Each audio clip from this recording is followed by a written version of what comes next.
তোমার ভাই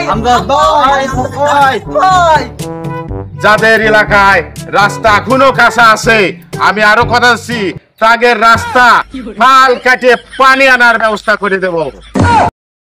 আরে ভাই, যার যে কাজ তার দিয়ে সেই কাজ করাতে হয়, তা নাহলে আমাদের দেশ আগাবে না। দেশ আগাতে হবে, তার যে সম্মান তার সে সম্মান দিতে হবে, তা না হলে সে উৎসাহিত হবে না।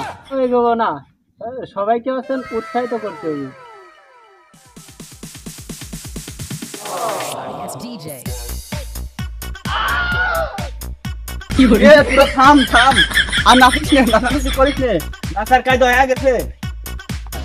এই খাইরুল, এই গান যে থামিয়ে গেছে, তুই কি ভুলে গেছিস নাকি? ওই শালার ভুলে গেছি নেটওয়ার্ক ছিল তো, সেজন্য ভুলে গেছি। গান বন্ধ করলো কোন শালা রে? কোন শালা গান বন্ধ করলো? গানটা মনে হয় আপনার ফোনেই বাজতেছিল। কোনে কোনে গানের আয়োজন হয়েছে? কোনে? তা হয়নি, হতে চলেছে। আমাদের প্রিয় অভিভাবক, প্রিয় নেতা, মহাবিশ্বের গর্ব, সেই নেতা যার তত্ত্বাবধানে আমি একটা নাচ গানের আয়োজন করেছি। তোরা আমার বন্ধু, সেটা আমি তোদের নিয়ে যাব। এই খাইরুল, এই তোর কি কোনো খানা বানা দেয় আগে কোনো মেম্বারের সাথে পরিচিত হয়েছে নাকি রে? মেম্বার মানে what are you doing by member? আমি কি মেম্বার হাতে চলা লোক? আমি কি যেমন তেমন লোকের সাথে চলা লোক? আমি সেই চলা। এই আমাদের প্রিয় নেতা, শীতকালের চাদর, নতুন বইয়ের আদর, আমজাদ ভাইয়ের সাথে আমার কথা হয়েছে। সে আমার অতীব শ্রদ্ধাভাজন একজন লোক, তার সাথে আমার অনেক আগেই কথা হয়েছে। এই খাইরুল, এই এতদিন তো এই গ্রামের ভিতর মাথা নড়া করা দেখলাম না রে। ওই মনিরুল মেম্বার সেদিনকে পাশ করিল, খেতা কমল নিয়ে পালালি, হাজির রয়েছিস। পোল্ট্রি মুরগির দাম কমাতে ও যে রাজনীতি করা কি সুবিধা হয়ে গেছে রে।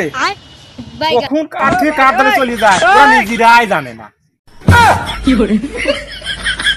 ও শালা, তোমরা আজ একজনের কাল একজনের, ওই তোমরা সাপের মতো খোলস বদলাও, আর আমি বদলালি দোষ।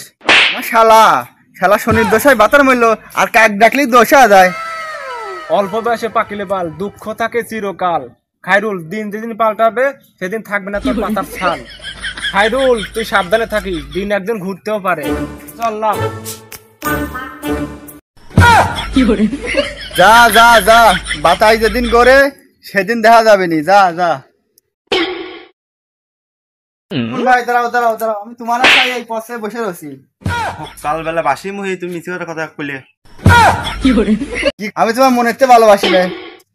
আমি মানসি ভাই বেড়াই, তুমি আবার কি কারণে খুঁজতেছো? ওই যে উত্তরপাড়ায় আমাদের নতুন আমজাদ নেতা হয়েছে না, ওর সমাবেশ আছে বুঝলে। ওই স্কুল পারে এই বেলা 1টার সময় সমাবেশ আছে। তুমি সব তোমার 14 বছর চলে যাই। হ্যাঁ, আমি এই কথা বলার জন্যই আমি তোমার জন্য অপেক্ষায় বসে রয়েছিলাম। তোমার সুযোগ কি কম? যদি তুমি আমার আইজেরা দাও তাহলে দেখি যাওয়া যায় নাহি। ও সুমন ভাই, তোমার বাড়ি 5 জন লোক না, তুমি সহ তোমার বউ সহ তোমার মেয়ে সহ 5 জন লোক। ওই তুমি যাবা, এতে আমার একটু দাম পাবে নি বলছো।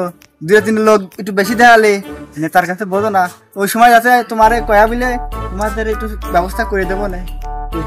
আমার বাড়িতে আমি আর আমার এক মেয়ে আর এক বউ, তুমি 5 জন কোনে পাইলে? আর বউ একটু মোটা দেহে, তুমি কি 3 জন মনে করছো নাকি? ও শালা, আমি তোমার ওই খানা বাড়ির দাওয়াত দিতে আসি নাই। তোমার মোটা বলে কিটা বেশি খাবি আর কিটা বেশি খাবে না সেই জন্য আসি নাই। ওই তোমার জাগের সাথে বসো, ওই 5 জন লোক আমার লাগবে, যাতে আমার নামটা একটু ভালো হয়। 5 জন লোক দেখাতে পারলে যাতে আমার নামটা একটু ফোটে, ওই নেতার কাছে হতে হবে না। কেন একদিন মতমতা দিবা নাকি? গুরু এত স্মরণ করলে যে।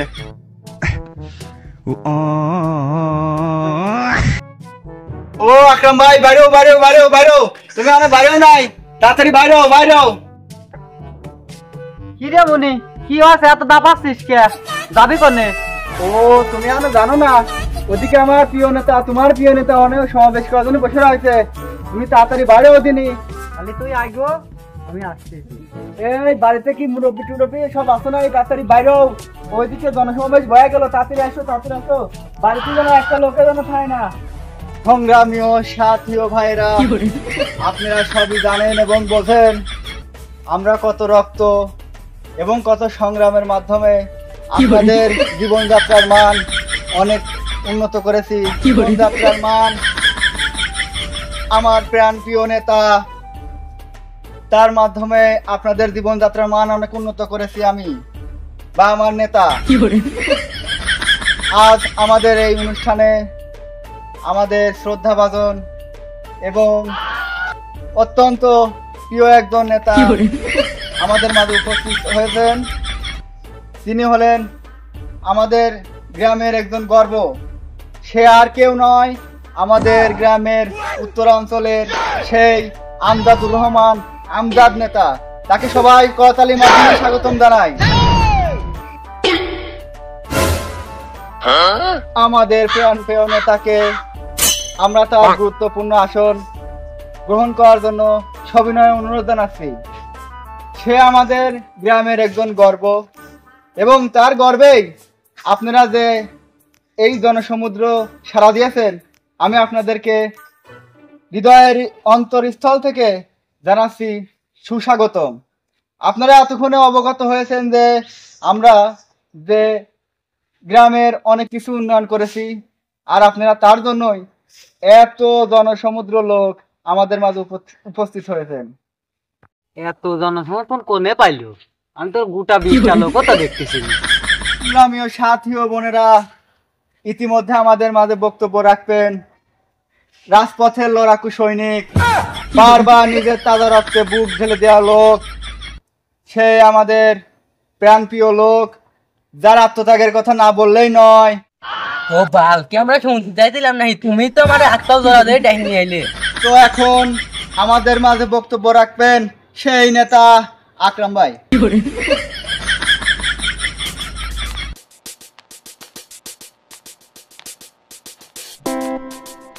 নাটক না ঠাপিয়ে কম। অত্যন্ত দুঃখের সঙ্গে জানানো যাচ্ছে আমার এলাকার ভাই বিরাদাররা আমার বাগানে যে গাঁজা শালা, তোমার আমি এটা করতে কইছি শালা, ভালো কথা কও, ভালো কথা কও। এলাকার ভাই বিরাদাররা আমার বোর কাছে যায় কিডা পুলক মারেছে যে আমি নাকি বাগানের পরিবেশ নষ্ট করি। তো এলাকার ভাই বিরাদাররা আমার সংসারে আগুন লাগা দেছে, আমার সংসারে ঝামেলা মেলা বাধাই দেছে। তো আমার ছোট্ট একটা দাবি আমার ভাইয়ের কাছে যে আমার এই সুষ্ঠু বিচার, এই বিচারটা যেন আমার সুষ্ঠুভাবে করে দেয়। এই বলে আমার সংক্ষিপ্ত বক্তব্য আমি শেষ করছি। এই শালা, আমি তোর এটা কথা কইলাম, এই কথা কইলাম শালা, তুই আমার ভালো ভালো কথা কথা বললি না শালা। শালা তুই যা 500 টাকা পাতি, তুই আর একটাও পাবি না শালা। যা শালা, ফট শালা। সংগ্রামীয় সাথী ও ভাইরা, এখন আমাদের মাঝে বক্তব্য রাখবেন যার কথা না বললেই না, রাজপথে লড়াকু সৈনিক, সেই অমাবস্যার চাঁদ, তিনি আমাদের মাঝে দেখা দিয়েছেন। এটা আমাদের চরম সৌভাগ্য। আমি আপনাদের কাছে অনুরোধ করছি তার বক্তব্য আপনারা খুব ভালোভাবে শ্রবণ করবেন। আমি আর কথা না বাড়িয়ে আপনাদের মাঝে বক্তব্য রাখার জন্য অনুরোধ করছি সেই আমজাদুর রহমান আমজাদ ওরফে মাতুব্বা সাহেবকে। সবাই হাততালি হোক, হাততালি।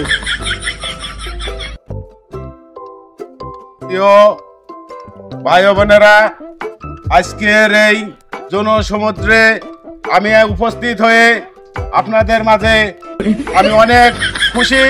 আসলে এখানে বক্তব্য দেওয়ার সময় নয়, এখানে আপনাদের মাঝে অনেক কষ্টের কথা আমার কাছে আসছে, কারোর বিচার করতে হবে। আমি আর বেশি কিছু বলবো না, শর্টকাটে বলবো। সেটা হলো, আমি যদি এবারে নির্বাচনে যদি পাস করতে পারি, আপনারা আমার ভোট দিয়ে যদি নির্বাচনে পাস করতে পারেন, তাহলে আমি এই মঞ্চে থেকে একটা করে বাঁশ দেব। আরো ওয়াদা করতেছি, প্রত্যেকটা বাড়িতে একটা করে সোনার টয়লেট বসিয়ে দেব। এবং আরো ওয়াদা করতেছি, যাদের বাড়িতে গরু আছে, গরু নিয়ে তাদের বাড়িতে ছাগল দেব। আমি আরো এই মঞ্চে বসে কথা দিচ্ছি, আপনাদের দুঃখে সুখের সাথী হব। এবং যাদের বাড়িতে একটা করে কার্ড নাই, তাদের বাড়িতে আমি 2টা করে কার্ড দেবো। আমি এই মঞ্চে ওয়াদা দিয়ে গেলাম। এবং ভাই বোনেরা, আমার প্রতিদ্বন্দ্বীর পক্ষে অনেক কিছু লোভ দেখাবে, ওই লোভের প্রলোভনায় আপনারা পড়বেন না। আমি কথা দিলাম, প্রত্যেকটা বাড়িতে আবারও বলতেছি একটা করে বাঁশ দেব, এবং বাঁশ তো দেবই, এবং পরবর্তীতে আমি আরো পদক্ষেপ নিয়েছি, যাদের এলাকায় রাস্তা এখনো কাঁচা আছে আমি আরো কথা দিচ্ছি, তাদের রাস্তা খাল কাটে পানি আনার ব্যবস্থা করে দেব। এবং আমি আরো কথা দিচ্ছি আপনাদের, পরবর্তীতে আমি আপনাদের যত প্রকার সাহায্য লাগুক কিছু না দিয়ে আমার বাড়িতে সব নিয়ে আসবো। এবং আমি এখানে কথা দিচ্ছি, আমি যদি এই নির্বাচনে আপনারা আমার পাশ করে দেন, আমি যদি এই নির্বাচনে পাশ হই, আমি আপনাদের আমার যতগুলা কারখানা আছে সবার কাজ যেগুলো করে সবাইরে ছুটি দিয়ে আমি নতুন শ্রমিক ওখানে নেব। এবং আরো কথা দিচ্ছি বন্ধুরা, আমি আরো কয়েক জায়গা জনসভা করে আসছি, আমার গলাটা অতটা এখনো ভালো নেই, আমার আর সারাদিন ধরে কথা বলতে বলতে আমার কণ্ঠস্বরটা একটু খারাপ হয়ে গেছে। এই জন্য বলতেছি, আপনারা আমার কত চেষ্টা করেও আমার ভোট দেবেন, আমার জয়যুক্ত করবেন, আমার নির্বাচনে পাশ করবেন। আপনাদের যত প্রকার যত অভিযোগ যত সমস্যা আছে আমি দেখব। এবং আমার কাছে অনেকে অভিযোগ দিয়েছে, একজন যে সে তার বাগান আছে, সে বাগানে নাকি যেতে পারে না, পাড়ার লোকজন নাকি তার ক্রিমিনাল করে তার সংসারে অশান্তি বাঁধাইছে এবং তার ফ্যামিলিতে অশান্তি আগুন ধরাই দিছে। আমি এই ব্যাপারটা আজকে আমি নিজেই স্বয়ং থাকে এই ব্যাপারটা আমি দেখব। ঠিক আছে, আমি আর কিছু বলতে চাই না, এই পর্যন্তই আমার বক্তব্য এখানে শেষ করছি। খোদা হাফেজ। ভাই, ভাই, আমরা ভাই।